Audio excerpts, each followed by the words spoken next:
നീ ഇന്ന് തന്നെ പുറപ്പെടുകയല്ലേ? ഏയ്, ഞാൻ കുറച്ച് ദിവസം കഴിഞ്ഞിട്ട് പോകുന്നുള്ളൂ. അതുവരെ നീ ഇവിടെ എന്ത് ചെയ്യാൻ പോകുന്നു? ചേട്ടനോട് താമസിക്കാൻ പോകുന്നു. വേണ്ട, നീ ഇവിടെ താമസിച്ചല്ല പോക്കരിത്തരവോ കാണിച്ചാലേ എന്റെ ചിത്തപ്പേര് എനിക്കാ. പോക്കിരിത്തരങ്ങളോടൊക്കെ ഞാൻ ഗുഡ് ബൈ പറഞ്ഞു കഴിഞ്ഞു ചേട്ടാ. തർക്കിച്ചേക്കാൻ എനിക്ക് സമയമില്ല. എനിക്ക് ഓഫീസിൽ പോണം. എന്നാ ചേട്ടൻ പോയിട്ട് വരൂ. ഇടാ, നിന്റെ ഉദ്ദേശം എന്തുവാ? കുറച്ച് ദിവസം ലീവ് എടുപ്പിച്ച് ചേട്ടനെ വീട്ടിലേക്ക് കൂട്ടിക്കൊണ്ട് പോവുക. എന്തിന്? പറയാൻ പാടില്ലെന്നാ ഡാഡിയും മമ്മിയും പറഞ്ഞത്. എങ്കിലും പറയാതിരിക്കാൻ പറ്റാത്ത ഒരവസ്ഥയാണിപ്പോ. കാര്യം പറഞ്ഞേ. മാസം 30,000 രൂപ വാടക വരുന്ന കുറെ ബിൽഡിംഗ്സ്, എണ്ണിയാൽ തീരാത്ത ഓർണമെന്റ്സ്, ഇംഗ്ലീഷ് അല്ലാതെ ഒരക്ഷരം മിണ്ടില്ല. ഈ ഗുണങ്ങളൊക്കെ ഉള്ള ഒരു പെണ്ണിന് ചേട്ടനെ കല്യാണം കഴിച്ചു കൊടുക്കാൻ മമ്മി തീരുമാനിച്ചിരിക്കുക. ഞാൻ സമ്മതിക്കത്തില്ല. അതിനായി എന്നെ ആരും കാക്കാൻ വേണ്ട. അത് ഇവിടെ നിന്ന് പറഞ്ഞിട്ട് കാര്യമില്ല, വീട്ടിൽ ചെന്ന് പറയണം. ഞാൻ വീട്ടിലേക്ക് വരുന്നില്ല. എന്നാ ഞാനും പോകുന്നില്ല. എനിക്ക് ഇഷ്ടപ്പെട്ട പെൺകുട്ടിയെ മാത്രമേ ഞാൻ കല്യാണം കഴിക്കൂ. ഓ, ഞാൻ സമ്മതിച്ചിരിക്കുന്നു. അല്ല, ആരെങ്കിലും കണ്ടു വെച്ചിട്ടുണ്ടോ? നീ എന്റെ അനിയനാ. നമ്മൾ തമ്മിൽ ഇത്തരം കാര്യങ്ങളൊന്നും സംസാരിക്കാൻ പാടില്ല. അതൊക്കെ പഴയ കാലത്ത് ചേട്ടാ. ഇപ്പൊ ചേട്ടൻ അനിയന്മാർ ഒരുമിച്ചാ പഞ്ചരടിക്കാൻ പോകാറ്. എനിക്ക് ഓഫീസിൽ പോയ സമയമായി. അടുക്കളയിൽ പാലും ഏത്തപ്പഴം നീ പോയി കഴിച്ചോ. ശരി, ചേട്ടൻ തിരിച്ചു വരുമ്പോഴേക്കും ഞാൻ ഈ വില്ലേജും ചുറ്റിക്കടച്ചു വരാം. ചേട്ടന്റെ സേവനം കൊണ്ട് ഈ ഗ്രാമത്തിൽ വല്ല പ്രോഗ്രസ് ഉണ്ടോ എന്ന് അറിയണമല്ലോ.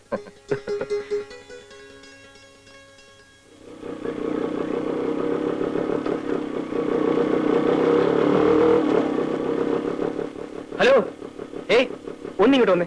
എന്നെയാണോ? ഒന്ന് വരൂ.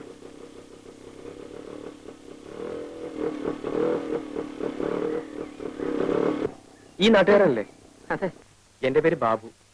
വീട് എറണാകുളത്താ. ഈ നാട്ടിൻ പുറമൊക്കെ ഒന്ന് ചുറ്റിക്കാണുന്നുണ്ട്. ഒന്ന് സഹായിക്കോ? അതിപ്പോ ഞാൻ എങ്ങനെ സഹായിക്കാനാ? ഇവിടുത്തെ ഭംഗിയുള്ള സ്ഥലങ്ങളൊക്കെ ഒന്ന് കാണിച്ചു തന്നാ മതി. ഫോർ എക്സാമ്പിൾ അമ്പലങ്ങൾ, പുഴ, വയലുകൾ. അല്ല, അതിനെന്താ വേണ്ടെന്ന് വെച്ച് തരാം. ഇതിനു മുമ്പ് നമ്മൾ തമ്മിൽ എവിടെയോ വെച്ച് കണ്ടതുപോലൊരു തോന്നൽ. ഇല്ലല്ലോ. ഞാൻ ഇന്നലെ ഈ നാട്ടിൽ വന്നത് തന്നെ. എന്റെ ചേട്ടൻ ഇവിടെ ജോലി. വരുമ്പോൾ ഒരു റാസ്കലിനോട് എന്റെ ചേട്ടന്റെ വീട്ടിലേക്കുള്ള വഴി ചോദിച്ചു. അയാൾ വഴി ആകെ തെറ്റിച്ച് പറഞ്ഞെന്ന് 10-20 മൈൽ എന്നെ കറക്കി. അയ്യോ, ആരാ വഴി തെറ്റിച്ചേ? ആരാണെന്നറിയില്ല. പരിചയമില്ലാത്ത ആളായതുകൊണ്ട് ഞാൻ അത്ര ശ്രദ്ധിച്ചുമില്ല. ആരായാലും അങ്ങനെ ചെയ്ത മോശമായി. സാറ് വരണം. ഈ നാട്ടിലെ സ്ഥലങ്ങളൊക്കെ ഞാൻ കാണിച്ചു തരാം. ഇത്രയൊക്കെ ആയിട്ടും സാറിന്റെ പേര് ചോദിച്ചില്ലല്ലോ. പേരെന്താ? വാസുണ്ണി. വാസുണ്ണി കയറിക്കോളൂ.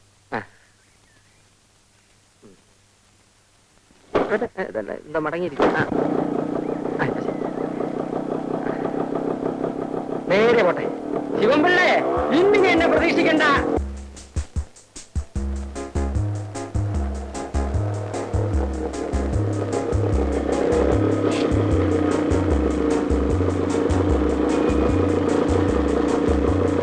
എന്താ സാർ ഇവിടെ നിർത്തിയത്? ഇറങ്ങൂ, പറയാം. ഇതേത് സ്ഥലമാ സാർ? നമ്മൾ പുറപ്പെട്ടെടുത്ത് നിന്ന് കൃത്യം 30 മൈലിക്ക് പോകുന്നു. ഇവിടുന്ന് 30 മൈൽ പടിഞ്ഞാറോട്ട് പോയാൽ ഒരു പള്ളി കാണും, പഴകുറ്റി പള്ളി. അവിടെ ചെന്ന് ആരോട് ചോദിച്ചാലും തന്നെ വീട് കാണിച്ചു തരും. മനുഷ്യനെ വഴിതെറ്റിക്കാൻ നടക്കുന്നു റാസ്കൽ.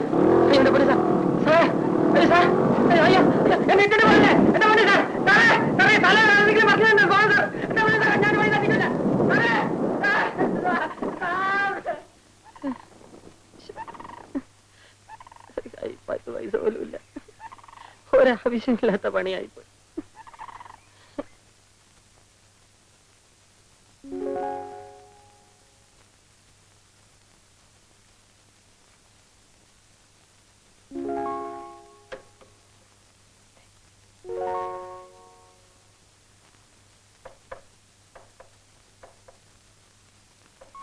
ഇനി വന്നേ.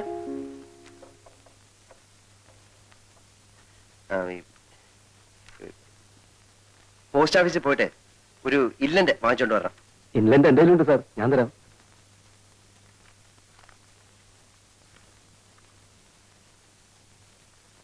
ഇതാ.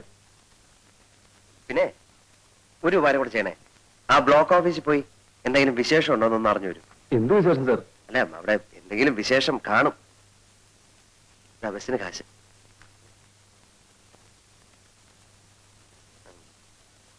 ഭാസ്കരല്ലേ സാർ? നീ വന്നേ.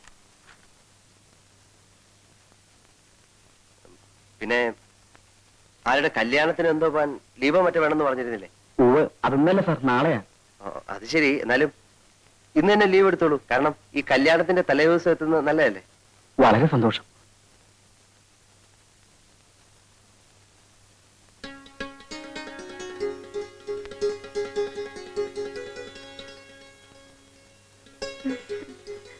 അല്ല, ഈ ഓഫീസിലോട്ടൊക്കെ എന്തിനാ കയറി വരുന്നത്? വന്നാലെന്താ? അല്ല ഇവിടെ പലരും വരുന്നതല്ലേ. ഏതായാലും വന്നതിലേക്ക് ഇരിക്കൂ. ഇരിക്കുന്നേ.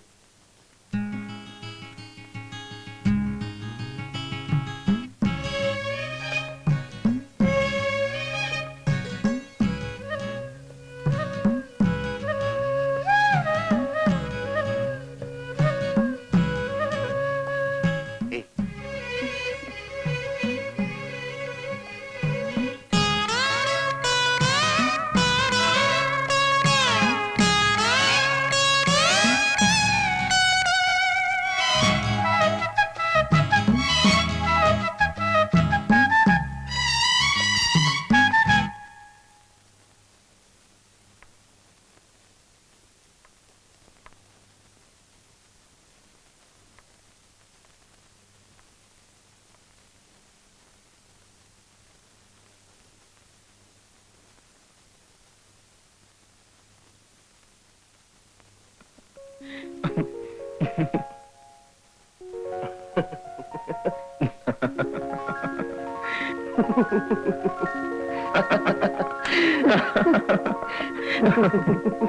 എന്തായാലും വീട്ടിൽ നിന്നും പോന്ന ശേഷം ചേട്ടൻ നല്ല പ്രോഗ്രസ് ഉണ്ട്.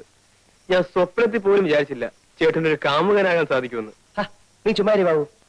ഈ കാമുകൻ കീമുകൻ എന്നൊന്നും പറയുന്നത് എനിക്ക് ഇഷ്ടമല്ല. അതെല്ലാ കാമുകന്മാരും പറയുന്നതാ. ഇതങ്ങനല്ല.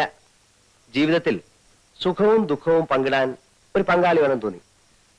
മനസ്സിലിണങ്ങിയ ഒരു നാടൻ പെൺകുട്ടിയെ കണ്ടെത്തുകയും ചെയ്തു.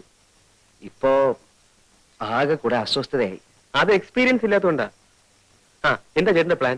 അവളെ ഉടനെ വിവാഹം കഴിക്കുക. സംഗതി സീരിയസ് ആയ നിലയ്ക്ക് കല്യാണം ഉടനെ നടത്തുന്നതാണ് ബുദ്ധി. അതാ ഞാനും ആലോചിച്ചത്. വീട്ടിൽ പോയി നമ്മുടെ അച്ഛനോടും അമ്മയോടും വിവരം പറഞ്ഞാലോ? ഐഡിയ കൊള്ളാം. ആ. പക്ഷെ അവിടെ ചെന്നാൽ മിസ്സസ് തമ്പിയുടെ മകളെ കഴുത്തിൽ തൂക്കിയിട്ട് അവർ ചേട്ടനെ വിടും. പിന്നെ എന്ത് ചെയ്യും ബാബു? ഇത്തരം കാര്യങ്ങള് ചേട്ടനും അനിയനും തമ്മിൽ സംസാരിക്കുന്നത് ശരിയാണോ? നീ പറഞ്ഞേ. പ്രായപൂർത്തിയായ ഒരാൾക്ക് കല്യാണം കഴിക്കാൻ പെണ്ണിന്റെ അല്ലാതെ വേറെ ആരുടെ അനുവാദം വേണ്ട. അറിയാമോ ചേട്ടന്? അത് ശരിയല്ല. കാരണം നമ്മൾ നേരായ മാർഗത്തിൽ കൂടെ സഞ്ചരിച്ചില്ലെങ്കിൽ. നേരായ മാർഗമാണ് ഈ പറയുന്നത്. എന്തായാലും നമ്മുടെ ഡാഡിയും മമ്മിയും ഇതിന് സമ്മതിക്കില്ല. ആ നിലയ്ക്ക് കല്യാണം കഴിഞ്ഞിട്ട് അവരെ അറിയിക്കുന്നതല്ലേ നല്ലത്. അല്ല ബാബു, ഈ കല്യാണം എന്നൊക്കെ പറയുമ്പോ എന്താന്ന് വെച്ചാല് എനിക്ക് പേടിയാവുന്നു. പേടിയും പ്രേമവും ഒരു കുടയുടെ കീഴിൽ പോവില്ല. ചേട്ടൻ ധൈര്യമായിരിക്കെ. നമുക്ക് ആ പെൺകുട്ടിയുടെ വീട്ടിൽ പോയി കല്യാണം ആലോചിക്കാം.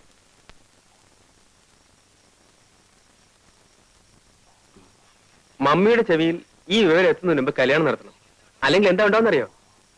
അവിടെ മറ്റേ പ്രശ്നം ചൂടുപിടിച്ചിരിക്കുക. ഇപ്പം രാധയുടെ വീട്ടിലേക്ക് ആര് പോകും ആലോചിക്കാൻ? അതിനൊക്കെ ഞാൻ മതി ചേട്ടാ. ഒരു കാരണവരെ കൂടി സംഘടിപ്പിച്ചാൽ പരിപാടി ഉഗ്രനായി. അല്ല, കാരണവരെയൊക്കെ സംഘടിപ്പിക്കാം. എന്നാ ബാക്കി കാര്യം ഞാൻ ഏറ്റു.